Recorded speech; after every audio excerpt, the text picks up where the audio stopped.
the ambitious goal to start the negotiations on accession at the end of this year. And as I said, it is very ambitious, but I think it's reachable and still realistic if Ukraine additionally will mobilize itself in order to address those 5 remaining recommendations under such a bloody, brutal war that we are fighting at this particular point. There are people that are thinking of their personal benefit. The leveling field is used for every single person in Ukraine. We were insisting that we will have to redo it, that we will have to readdress it, that we will have to return again to this. Nobody wanted to listen. Hello and welcome to Ukraine in Flames, a special project by Ukraine Media Centre and NGO Euro-Atlantic Course.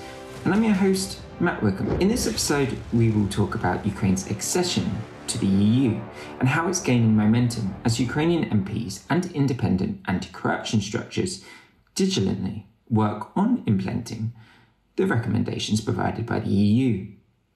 If you want to learn more about this subject, please continue watching this video and don't forget to press subscribe to our channel so you don't miss out on any of our future videos. Ivanna Klympush-Tsintsadze, former Vice Prime Minister for European and Euro-Atlantic Integration of Ukraine, MP of Ukraine, and board member to UCMC, talks Ukraine's EU accession plans and whether Ukraine has been able to satisfy all current objectives given from the EU. Plus, however heartbreaking it may be to find out about corruption, especially amidst the ongoing war, the arrest of the former head of the Supreme Court in Ukraine highlights that now structures are working, yet there is still a lot to be done. Let's take a listen. We have the ambitious goal to start the negotiations on accession at the end of this year. And as I said, it is very ambitious, but I think it's reachable and still realistic if Ukraine additionally will mobilize itself in order to address those 5 remaining recommendations that have not been yet fulfilled.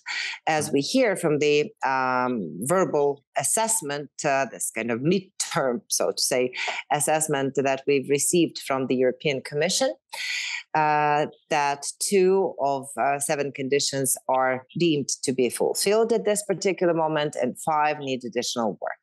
And in this respect, I believe that we have time approximately till mid to end September in order to deliver on those. And after that, probably the whole October will be needed for the Commission also to include the newest analysis in the whole enlargement package, which will be prepared on all the countries that do have either candidate status or already have the negotiations ongoing with the EU. It's incredibly important that we see that there is a rule of law based investigation, and then the just decision taken by the court. I think that this will actually define the actual kind of assessment of what does it mean, in particular, this particular case of arrest of the head of the Supreme Court of Ukraine. Obviously, it is heartbreaking that people in Ukraine on different positions do continue to engage in different corruption activities, because just the other day, there was also an arrest of the head of one of the regional councils that happened. So we will see also how this particular case is also developing further. So I think it's good that all the institutions that have been created, the Special Anti-Corruption Prosecution, the National Agency for Preventing Corruption, the National Anti-Corruption Bureau, the National Anti-Corruption Court, they have started to render results. I think that this is critical in terms of understanding how we are developing. But at the same time, for me as a citizen of Ukraine and a person who is 24/7 trying to contribute in different ways to supporting our armed forces, our forces of defense and security, and also to who is working a lot on the Ukrainian legislation to improve it in accordance with the requirements of the EU law and the EU acquis, who is also working with our international partners. For me, it's painful to see that even under such a bloody, brutal war that we are fighting at this particular point, there are people that are thinking of their personal benefit and that they are using this situation to enrich themselves. And so this is about probably moral dilemmas that some people cannot meet. And probably in each society, there are such people. But definitely the major thing is how the state and how the system, the judicial system, the legal system is addressing this issue. So first, we'll see how this court proceedings will take place. And secondly, also, it's important that the leveling field is used for every single person in Ukraine, that there is no way for those who are violating the law to get out from prosecution, to get away from prosecution, and there is no way of accusing those people who have not been engaged in any wrongdoings under the pressure of the state. We are not there yet, unfortunately. But I would hope that additional kind of magnifying lens that is being brought by our candidate status, and also hopefully additional engagement from our EU partners on the stage when we will start the negotiations will help us to move smoothly or smoother. More smoothly through these challenges and through these preconditions that are incredibly important, because it's part of the Copenhagen criteria. It's part of Ukraine being a democratic state, and the need to work on this is absolutely critical. Yes, we were probably the only, not probably, but we were the only faction in the parliament that did not support the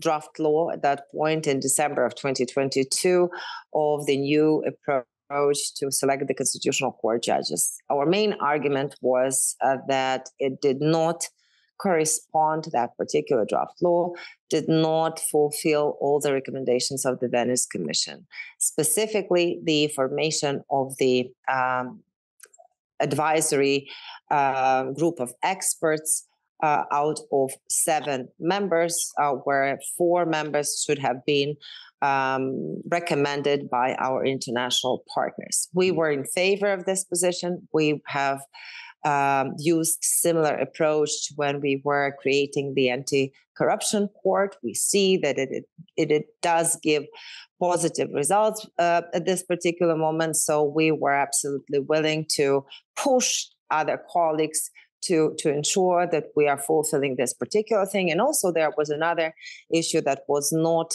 reflected in that particular law, also as part of the recommendations, that if, for example, by this group of experts, someone is decided on the moral grounds, integrity grounds, or professional grounds not suitable for the consideration to be a constitutional court member, this person should be kind of taken off the list. That was not foreseen by the law that was at that point approved by the Rada. We were insisting that we will have to redo it, that we will have to readdress it, that we will have to return again to this. Nobody wanted to listen. Now we see the result. 8 months later, we are again under consideration of the new draft law. It still does not have the 7 members of the advisory group of experts being foreseen by this. And the Venice Commission, in its latest opinion, shows its regret that unfortunately Ukraine did not listen to this particular recommendation. However, it has some improvements in terms of actually readiness, not consider anybody who is considered to be not suitable. by this group of experts in terms of moral values and in terms of integrity and in terms of professional knowledge, and also this new draft law, which was already passed in the first reading, is suggesting kind of a prevailing role of three internationally appointed experts in comparison to the Ukrainian ones. So it's a step forward. We will still have some debate on the second reading. We have submitted some of our suggested amendments. I am assuming they most likely won't be accepted by colleagues from the majority. However, we will try our best to ensure that this particular law is much, much, much closer to the recommendations of the Venice Commission in comparison to what was done in the first round. And that is a kind of a sad thing, because we've lost 8 months. And we could have had this particular recommendation also counted as a done, if we were not trying to kind of hide away. We as a country, hide away from this recommendations, and if we were not trying to cheat. So I hope that lessons learned have been also exercise has been done, and maybe our colleagues right now who represent majority, they have more votes than even are needed for any decision. They can do it on their own, but they never actually have enough votes, and they need support of other smaller factions that used to be in opposition before the beginning of the full-scale invasion as us. But it doesn't matter that that right now we have some differences. I think it's a healthy discussion, and I think it's important that the discussion, at least some discussion, is being still preserved in the Ukrainian parliament even during the martial law. Otherwise, we would be losing the sight of why we are fighting this war and why our defenders are losing their lives, because they are not only defending the territorial integrity and sovereignty of the state, they are defending the values and plurality and discussion and making sure that you are engaging different stakeholders is part of that of those values that they are defending. You've been watching the special project by Ukraine Media Center and Euro-Atlantic course dedicated to the Russian-Ukrainian war, Ukraine in Flames. In the description under this video, you can find out more information about how you can help Ukraine fight Russian aggression. If you find our work useful, please like and share this video. Slava Ukraini!